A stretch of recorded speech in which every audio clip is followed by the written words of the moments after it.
জাতীয় সংসদ নির্বাচন নিয়ে প্রধান উপদেষ্টার ঘোষিত সময়ে বিএনপি সন্তুষ্ট নয় বলে জানিয়েছেন দলটির মহাসচিব মির্জা ফখরুল ইসলাম আলমগীর। দুপুরে প্রধান উপদেষ্টার বাসভবন যমুনায় বৈঠক শেষে ব্রিফিংয়ে তিনি আশঙ্কা করেন, ডিসেম্বরের মধ্যে নির্বাচন না হলে দেশে বিশৃঙ্খলা তৈরি হবে। প্রায় 2 ঘণ্টাব্যাপী বৈঠক শেষে প্রধান উপদেষ্টার পক্ষে আইন উপদেষ্টা ডক্টর আসিফ নজরুল জানান, এবছরের ডিসেম্বর থেকে 2026 সালের জুনের মধ্যে অবশ্যই জাতীয় নির্বাচন অনুষ্ঠিত হবে। এই সময়সীমার বাইরে যাওয়ার কোনো সুযোগ নেই। ভোটের 2 মাস আগে রোডম্যাপ দিবেন প্রধান উপদেষ্টা।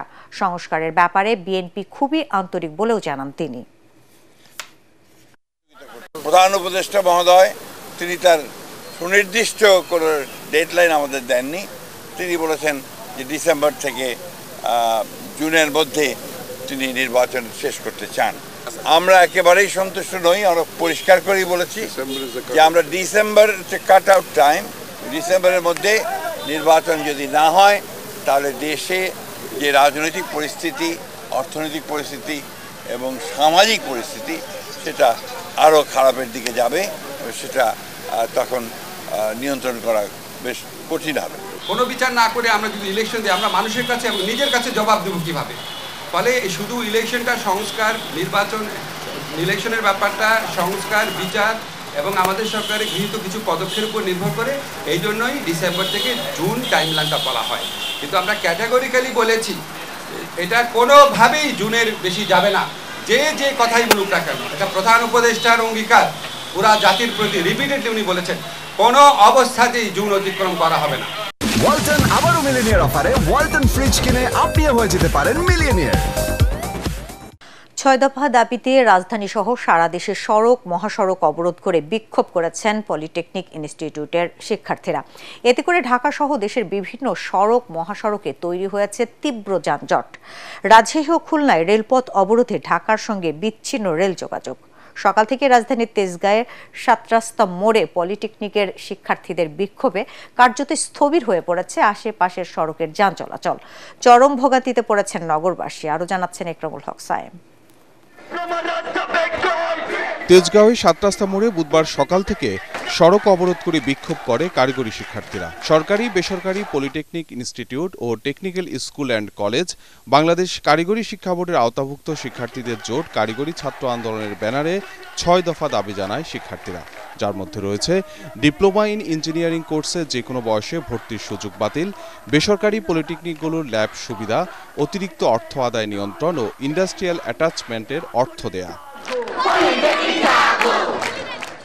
2021 সালে একটি অবৈধ নিয়োগ হয়। সেই নিয়োগটা হচ্ছে রাতের আধারে নিয়োগ হয়। এটা ক্রাফট ইনস্ট্রাক্টরদের নিয়োগ। এই নিয়োগটা অবশ্যই বাতিল করতে হবে এবং তারা হাইকোর্টে একটি রায় দেয়, এই রায়টা বাতিল করতে হবে। দাবি না মানলে আরো কঠোর আন্দোলনের হুঁশিয়ারি দেয় শিক্ষার্থীরা। আমাদের দাবি সকল ডিপ্লোমা ইঞ্জিনিয়ারকে অবশ্যই 10ম গ্রেডে নিয়োগ প্রদান করতে হবে। যদি এরপরে আবারও এই আমাদের আন্দোলনে বাধা দেওয়া হয়, আমরা কঠোর থেকে কঠোর আন্দোলনে কর্মসূচি দেওয়া হবে। শিক্ষার্থীদের অবরোধকে কেন্দ্র করে তীব্র যানজট তৈরি হয় রাজধানীর বিভিন্ন সড়কে। বন্ধ হয়ে যায় মহাখালী তেজগাঁও সড়কে গাড়ি চলাচল। চরম ভোগান্তিতে পড়েন সাধারণ মানুষ। শিক্ষার্থীদের অবরোধ ও বিক্ষোভে অচল হয়ে পড়ে বিভিন্ন মহাসড়কও। রাজশাহী ও খুলনা রুটে বন্ধ করে দেওয়া হয় রেল যোগাযোগ। দাবি পূরণে কারিগরি বোর্ডের যৌক্তিক পদক্ষেপ নেয়ার আহ্বান জানায় শিক্ষার্থীরা।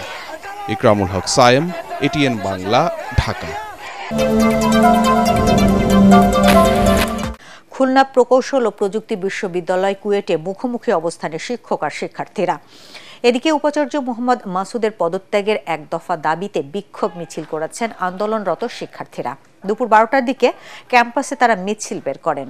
এ সময় আন্দোলনকারীরা কুয়েটের প্রশাসনিক ভবন সহ বিভিন্ন ভবনের দেয়ালে উপাচার্যের পদত্যাগ দাবি সংবলিত পোস্টার সাঁটান। অপরদিকে শিক্ষক ও কর্মকর্তারা আইন অমান্যকারী কতিপয় শিক্ষার্থীর ভিসিকে হয়রানি ও ঘোষিত 1 দফার বিরুদ্ধে মানববন্ধন ও প্রতিবাদ কর্মসূচি ঘোষণা করেছেন।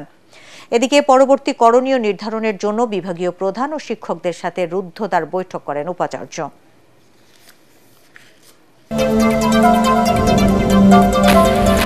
মানিকগঞ্জ সদর উপজেলার গড়পাড়া বাজার এলাকায় চিত্রশিল্পী মানবেন্দ্র ঘোষের বাড়িতে আগুন দিয়েছে দুর্বৃত্তরা। গতরাতে দুর্বৃত্তরা এই আগুন দেয় বলে জানান মানবেন্দ্রের পরিবার। ধারণা করা হচ্ছে পয়লা বৈশাখে ঢাকায় স্বৈরাচারের মুখাকৃতি বানানোর অভিযোগ অগ্নিসংযোগের ঘটনা ঘটে থাকতে পারে। তবে শিল্পী মানবেন্দ্র ঘোষের দাবি তিনি শুধু বাঘের মোটিভ তৈরি করেছেন। এদিকে আগুন লাগার খবর পেয়ে ঘটনাস্থল পরিদর্শন করেছেন মানিকগঞ্জ জেলা প্রশাসক মনোয়ার হোসেন মোল্লা ও পুলিশ সুপার মোসাম্মদ ইয়াসমিন খাতুন। মানিকগঞ্জ সদর থানার ভারপ্রাপ্ত কর্মকর্তা আমানুল্লাহ ঘটনাস্থল পরিদর্শন করেছেন। পুলিশ জানায় এই ঘটনায় আইনি ব্যবস্থা নেওয়া হচ্ছে। সয়াবিন তেলের দাম লিটারে 14 টাকা বাড়লেও নিম্ন আয়ের মানুষ সংসার চালাতে অতটা চাপে পড়বে না বলে মনে করছেন বাণিজ্য উপদেষ্টা শেখ বশির উদ্দিন। রাষ্ট্র পরিচালনায় খরচ যোগাতে দাম বাড়ানোর বিকল্প ছিল না বলে দাবি করেন তিনি। সচিবালয়ে বিএসআরএফ এর সাথে মতবিনিময় সভায় উপদেষ্টা আরও জানান, আন্তর্জাতিক আইন না মেনে একতরফা যুক্তরাষ্ট্র শুল্ক বাড়িয়েছে। সমস্যা সমাধানে দেশটির শুল্ক কর্মকর্তাদের সঙ্গে বৈঠক করবে বাংলাদেশ। 14 টাকা যে দাম বেড়েছে, আমরা এটা বাড়াতে বাধ্য হয়েছি, কারণ আপনারা জানেন যে সরকারের যে যে রাজস্ব ঘাটতি রয়েছে, নিজস্ব যে পরিচালন ব্যয়, এই ব্যয়ের টাকাটা তো তুলতে হবে, না হলে রাষ্ট্রকে দায় তৈরি করতে হবে। রাষ্ট্র বিদেশ থেকে বা ব্যাংক থেকে লোন করবে, এই লোনের টাকা তো ডাইরেক্টলি হোক ইনডাইরেক্টলি হোক আপনাকেই দিতে হবে। পণ্য মূল্য বৃদ্ধি পেলেও আমার ধারণা যে একটা সংসারের খরচে চাপটা অতটা পড়বে না যতটা 14 টাকা দেখে মনে হচ্ছে। 3 দিনের সফরে এখন ঢাকায় মার্কিন প্রেসিডেন্টের দক্ষিণ ও মধ্য এশিয়া bureau deputy assistant secretary Nicole N চুকিল এবং পূর্ব ও প্যাসিফিক ব্যুরোর deputy assistant secretary Andrew Herrup. এছাড়া ঢাকায় এসেছেন পাকিস্তানের পররাষ্ট্র সচিব আমেনা বালুস। দুপুরে ঢাকায় সফররত মার্কিন প্রতিনিধি দলের সঙ্গে বৈঠক করেছে জামায়াতের প্রতিনিধি দল। গুলশানে মার্কিন ডেপুটি হেড অফ মিশনের বাসভবনে অনুষ্ঠিত বৈঠকে নির্বাচন ইস্যুতে প্রধান উপদেষ্টার প্রতিশ্রুতির বাস্তবায়ন দেখতে চেয়েছেন দলটির আমির ডাক্তার শফিকুর রহমান। আগামী রোজার আগেই ভোট চেয়েছে দলটি। বিএনপি ও এনসিপির প্রতিনিধি দলের সাথেও কিছুক্ষণের মধ্যে বৈঠক করবেন মার্কিন সহকারী 2 মন্ত্রী। জুলাই আগস্ট আন্দোলনে মহাখালীতে 5 জনকে গুলি করে হত্যার ঘটনায় আসামিদের বিরুদ্ধে আগামী 20 জুলাই তদন্ত প্রতিবেদন দাখিলের নির্দেশ দিয়েছেন আন্তর্জাতিক অপরাধ ট্রাইব্যুনাল। বিচারপতি গোলাম মর্তুজা মজুমদারের নেতৃত্বাধীন 3 সদস্যের ট্রাইব্যুনাল এই আদেশ দেন। এছাড়া মোহাম্মদপুরের আন্দোলন চলাকালে বিনা উস্কানিতে 1 জনকে ঠান্ডা মাথায় গুলি করে হত্যার অভিযোগে আনসার সদস্য ওমর ফারুককে 27 এপ্রিল জিজ্ঞাসাবাদের অনুমতি দিয়েছে আদালত। এ সময় প্রসিকিউটর গাজী MH তামিম বলেন, শেখ হাসিনা সহ জুলাই গণহত্যার মাস্টার মাইন্ডদের বিরুদ্ধে তদন্ত প্রক্রিয়া চলমান রয়েছে। এছাড়াও তিনি আরও জানান, ট্রাইব্যুনালে প্রতিনিয়ত অসংখ্য অভিযোগ জমা পড়েছে, যার মধ্যে স্বামী স্ত্রীর মধ্যকার কলহের অভিযোগও রয়েছে। ট্রাইব্যুনাল তদন্ত করে যৌক্তিক অভিযোগগুলোই নিচ্ছে।